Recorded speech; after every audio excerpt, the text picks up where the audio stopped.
guys, Uniqueness Essentials here. For today's video, I'm going to be working on the area in my living room where I plan to have my TV. As you can see, I have a fireplace that I worked on and a Kiro cabinet that I also DIY'd, and both of these DIY videos are going to be down in the description box below. I also made the vase, and that DIY is also going to be in the description box below.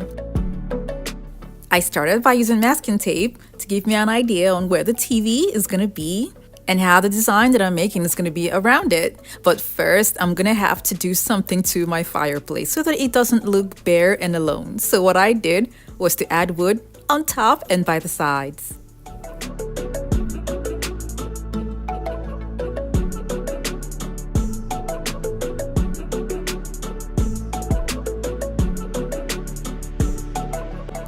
I'll be covering the bottom and the back as well. All I'm doing is just making some sort of extension on the fireplace, and this is going to make it flow with the overall design.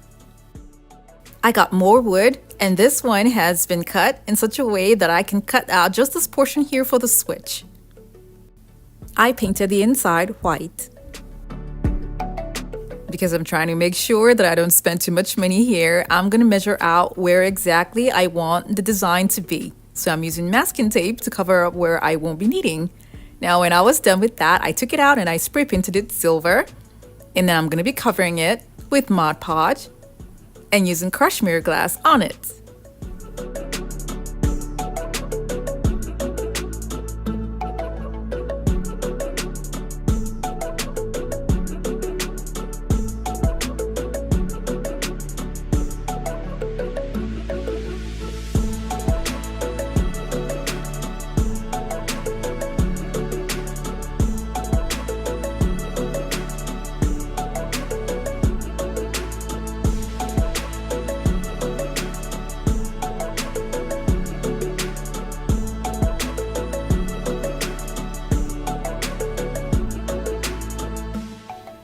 When I was done, I let it dry for some hours before adding another layer of Mod Podge to it.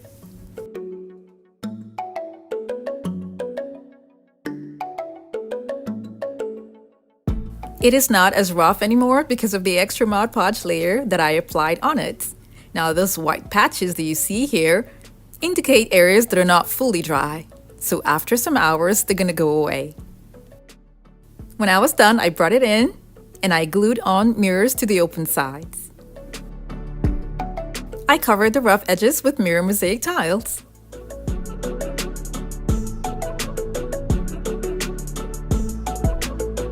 I need my board to be extended out just a bit because of the lighting, so I'll be using this thick PVC and mounting it on a wall before I then attach the wood to it.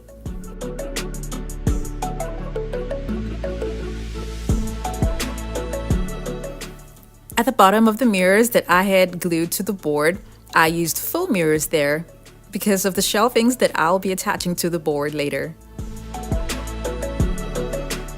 I like to add something more interesting to this entertainment center that I'm working on, so I'm going to be making a lighted shadow box. And I'm also going to be using the thick PVC that I got from Home Depot. I'm going to cut it down to size, and then when I have all my pieces, I'm going to be making the shadow box.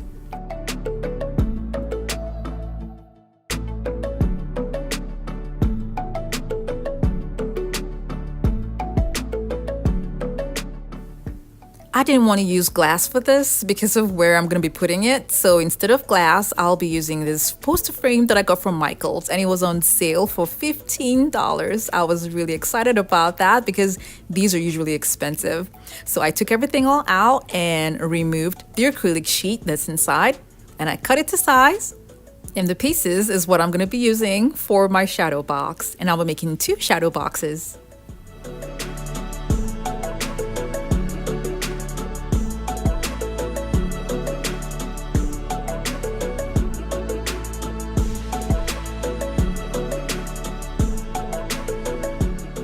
Unfortunately, the acrylic sheet that I'm using is not long enough, but I'm just going to use it that way. Now I'm going to be drilling holes first through the sheet and into the PVC so that I don't crack the sheet.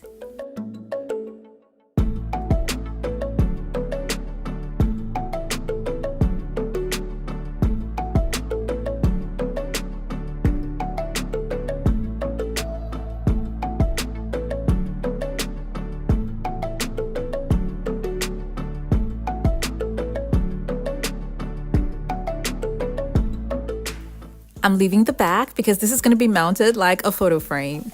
I'm going to be installing LED lights, and this will add to the lighting effect that I will have on the entertainment center.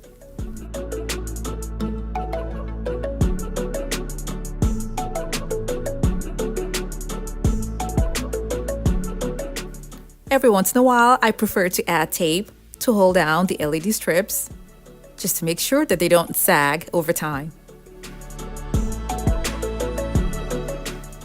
I'll be gluing on this decorative onlay that I got online, and the link for this is going to be down in the description box below.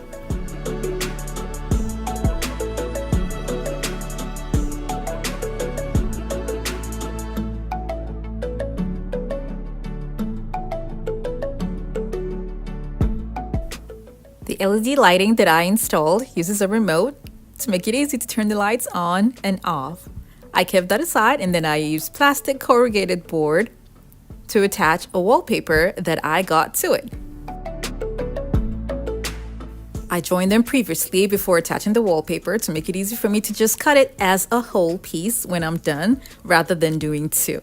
So this method really saved me a lot of time. Now when I was done, I cut it into the two pieces, and I'm gonna have one installed under the TV and one above the TV.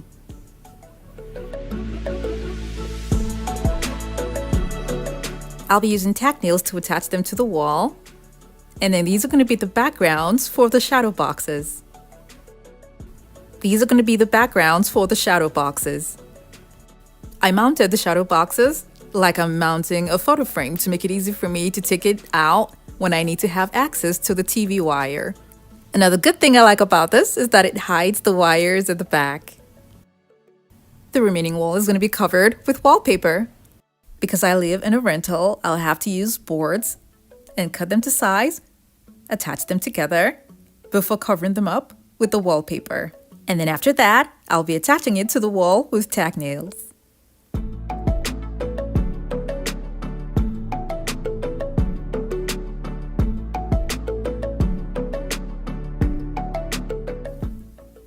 For this rented apartment that I'm in, the ceiling is extremely high, so even with the ladder that I have, I had to really stretch. But I had it all done, and I'm happy about that. Moving on, the next thing I'll do is use PV lattices, cover them with mirror reflective papers, and use them as borders. I'll be covering the open space in the middle with a laminated board.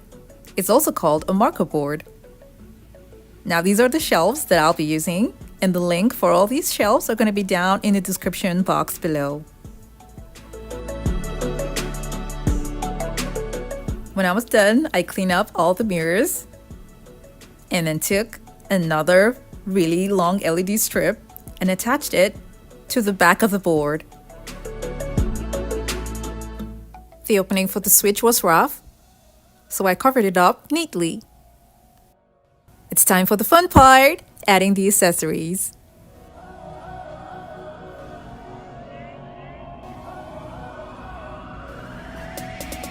I put candles in there, and don't worry, these are not real candles. The fire is fake and it's operated with the remote.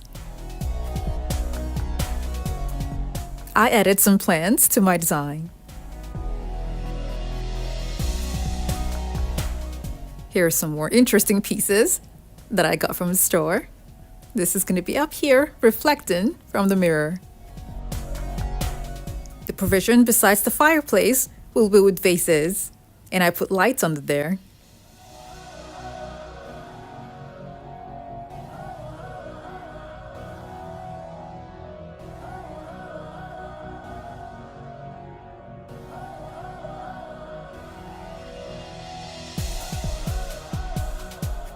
Now the fireplace that used to be all alone now has a lot of company.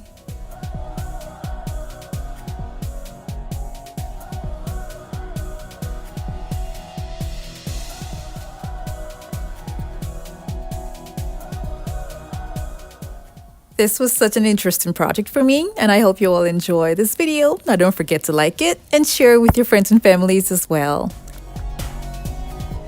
Thank you all so much for watching. I have other home decor DIY videos that are linked in the description box below to check them out. And don't forget to click on the subscribe button.